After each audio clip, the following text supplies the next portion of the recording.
Hi, everyone. I'm here to talk today about bridging the digital divide among the US population. My name is John. I worked with teammates Cynthia, James, and Audrey to create this presentation. We initially started talking via email. Then Cynthia sent out this great app called the When to Meet app. In this app, we fill out our times that are available and times we're unavailable. We're all very busy with working at the end of semester, graduate school. So this was a very convenient app that made it so we could create times where we could have very constructive conversations about how to create this presentation. I would really recommend the When to Meet app to other students participating in group projects. So now we're going to explore bridging the digital divide among the US population. So what is the digital divide? The term digital divide is used to describe unequal access to computers, the internet, and online information, whether among individuals, communities, or countries. Originally targeted issues of physical access, such as whether people had a computer or internet account at home, the concept is increasingly used to incorporate related issues, such as whether people have the skills and knowledge required to make effective use of digital media and information. When we first met, we were discussing whether we wanted to do digital labor or the digital divide. Another aspect that we had to narrow of our topic that we had to narrow down is who we want to focus on. Initially, we wanted to focus on students, but we found that we found more data on the adult population. So we went another route and used the 2022 data from the US Census. But as you can see here, we use this Google document to share resources. This is when we were really trying to narrow down our topic and really come up with some data that could prove our point. So we initially focused on teens. We didn't, and then we ended up finding more data for adults, for adults. So we shifted our focus away from teens and schools to focusing on more of the general population. You can see here, we're just really brainstorming, trying to come up, just kind of scouring the internet, trying to find as much data that we can to kind of point us in a direction to have us make a point for this presentation. So this was the first piece of our visualization.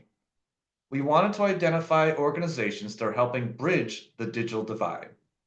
We did this in our first meeting. This is the initial graphic from the first meeting.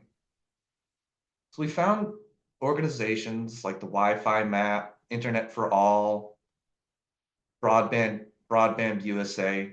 They're going to try and close this digital divide. They're going to help people get access to the internet.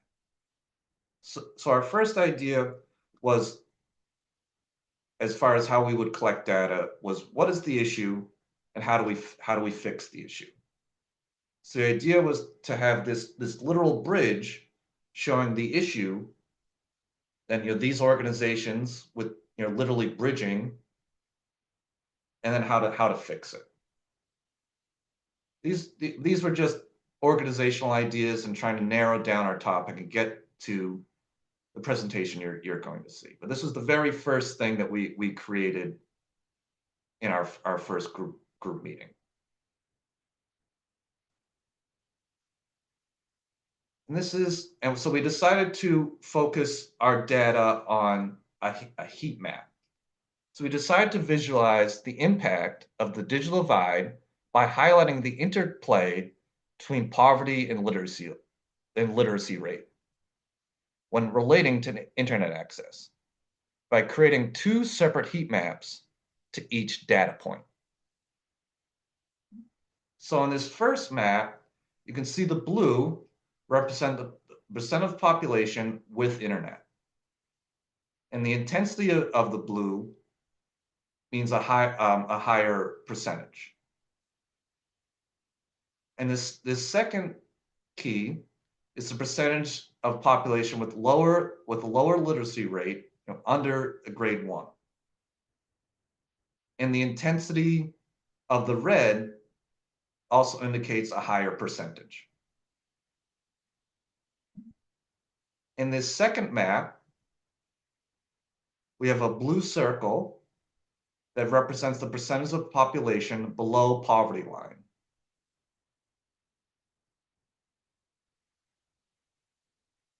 Or perhaps the number of population below the poverty line.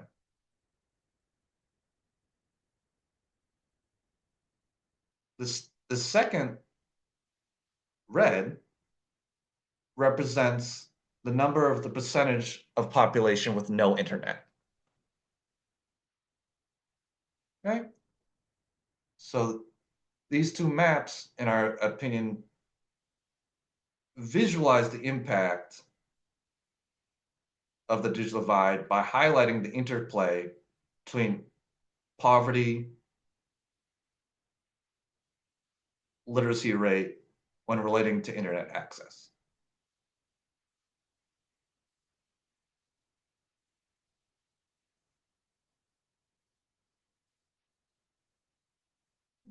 And here is our full visualization. Here we have our heat maps showing the correlation between poverty, literacy rate, and how that relates to internet access. And then we have these different organizations that help fix this problem.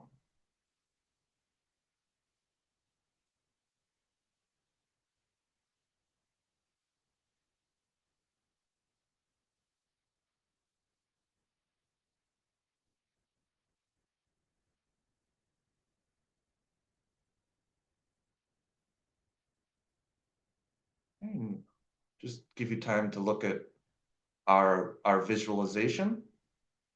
One of the things that was, I think, most interesting about our group project is that we were able to create these heat maps. And in our visualization, the heat maps are very static. You can't move them or interact with them. In our final visualization, this map, and as you can see, we're able to go over and interact, and we put this link in with our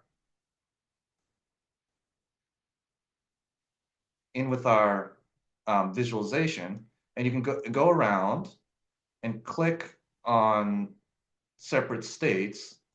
And you can compare.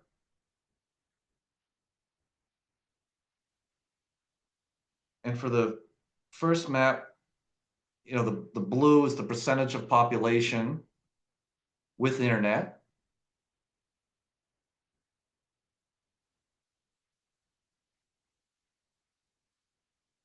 And the red is the total population with low literacy rates. Now, if we compare it to another state like California, we have the percent of the population with internet.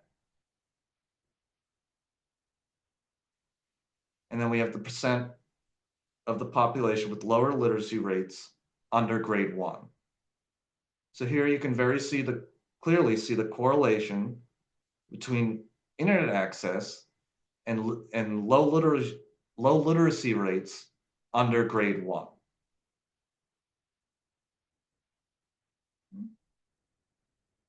And you can navigate on any state. You can see, Massachusetts, and again, the more intense the red, the higher the percentage of low literacy rates under grade 1.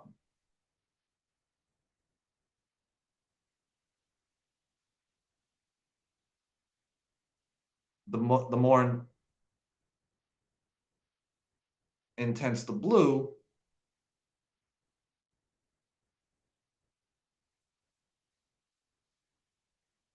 that represents the percent of population with internet. And you can go on each state and see the correlation between access to internet and low literacy rates below grade 1. And now we can go to our second map and interact with that. And here we see, we can click on individual states. And here the blue represents percent of population below the poverty line.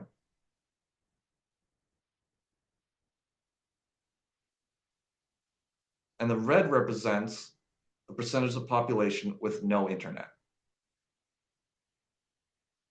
So here we can compare two states like California and Nevada, two very different states.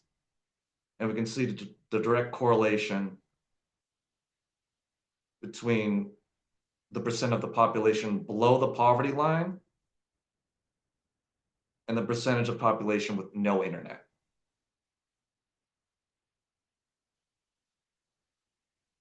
Okay. And these links should be up in our discussion group, so you can have access and check out any state and how they compare to each state and how these issues of internet access, low literacy rates under grade 1, and poverty all correlate.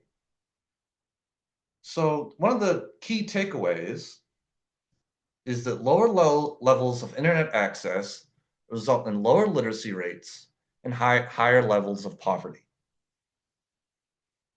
Our data clearly demonstrates the digital divide, and that not having access to the internet can really harm someone's ability to learn, have high levels of reading, and for social mobility, to rise out of poverty and have opportunity.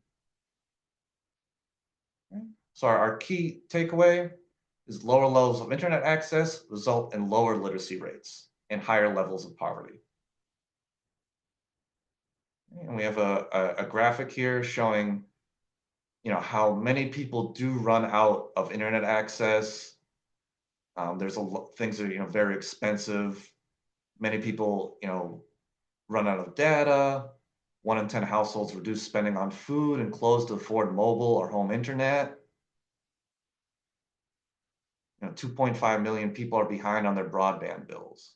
So we can see how there's this large divide amongst people being able to have access to the internet, and that creating the ability to read well, above a first grade reading level, and also to have opportunity and to get out of poverty. Okay, and so thank you so much for listening to our presentation on the digital divide.